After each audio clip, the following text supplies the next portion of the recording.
Marc, chapitre 8. Ces jours-là, une foule très nombreuse s'était de nouveau réunie et n'avait pas de quoi manger. Jésus appela ses disciples et leur dit, « Je suis rempli de compassion pour cette foule, car voilà 3 jours qu'ils sont près de moi, et ils n'ont rien à manger. Si je les renvoie chez eux à jeun, les forces leur manqueront en chemin, car quelques-uns d'entre eux sont venus de loin. » Ses disciples lui répondirent, « Comment pourrait-on leur donner assez de pain à manger, ici, dans un endroit désert? » Jésus leur demanda, « Combien avez-vous de pain? » 7, répondirent-ils. Alors il fit asseoir la foule par terre, prit les 7 pains et, après avoir remercié Dieu, il les rompit et les donna à ses disciples pour les distribuer. Et ils les distribuèrent à la foule. Ils avaient encore quelques petits poissons. Jésus les bénit et les fit aussi distribuer.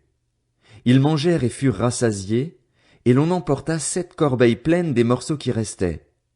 Ceux qui mangèrent étaient environ 4000. Ensuite Jésus les renvoya. Aussitôt il monta dans la barque avec ses disciples et se rendit dans la région de Dalmanuta. Les pharisiens arrivèrent, se mirent à discuter avec Jésus et, pour le mettre à l'épreuve, lui demandèrent un signe venant du ciel. Jésus soupira profondément dans son esprit et dit, « Pourquoi cette génération demande-t-elle un signe? Je vous le dis en vérité, il ne sera pas donné de signe à cette génération. » Puis il les quitta et remonta dans la barque pour passer sur l'autre rive. Les disciples avaient oublié de prendre des pains. Il n'en avait qu'un seul avec eux dans la barque. Jésus leur fit cette recommandation, « Attention, méfiez-vous du levain des pharisiens et du levain d'Hérode. » Les disciples raisonnaient entre eux et disaient, « C'est parce que nous n'avons pas de pain. » Jésus, le sachant, leur dit, « Pourquoi raisonnez-vous sur le fait que vous n'avez pas de pain? Ne comprenez-vous pas et ne saisissez-vous pas encore? Avez-vous encore le cœur endurci? Vous avez des yeux et vous ne voyez pas? Vous avez des oreilles et vous n'entendez pas? Ne vous rappelez-vous pas? Quand j'ai rompu les 5 pains pour les 5000 hommes, combien de paniers pleins de morceaux avez-vous emporté? 12, lui répondirent-ils. Et quand j'ai rompu les 7 pains pour les 4000 hommes, combien de corbeilles pleines de morceaux avez-vous emporté?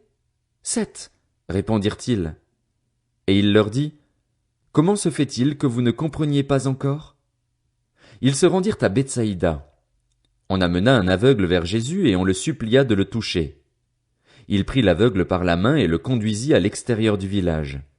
Puis il lui mit de la salive sur les yeux, posa les mains sur lui et lui demanda s'il voyait quelque chose.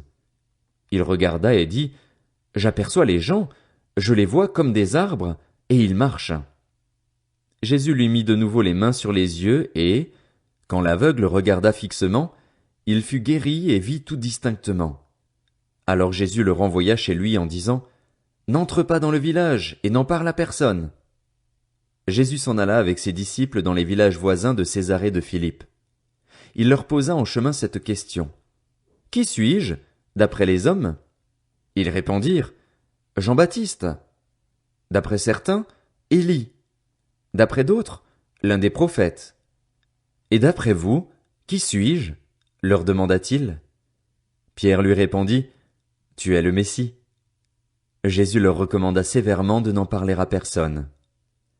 Alors il commença à leur enseigner qu'il fallait que le Fils de l'homme souffre beaucoup, qu'il soit rejeté par les anciens, par les chefs des prêtres et par les spécialistes de la loi, qu'il soit mis à mort et qu'il ressuscite 3 jours après. Il leur disait cela ouvertement. Alors Pierre le prit à part et se mit à le reprendre.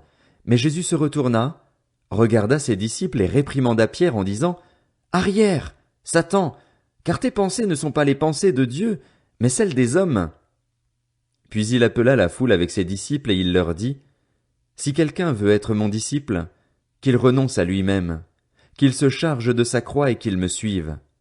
En effet, celui qui voudra sauver sa vie la perdra, mais celui qui la perdra à cause de moi et de la bonne nouvelle la sauvera. Et que servira-t-il à un homme de gagner le monde entier s'il perd son âme? Que donnera un homme en échange de son âme?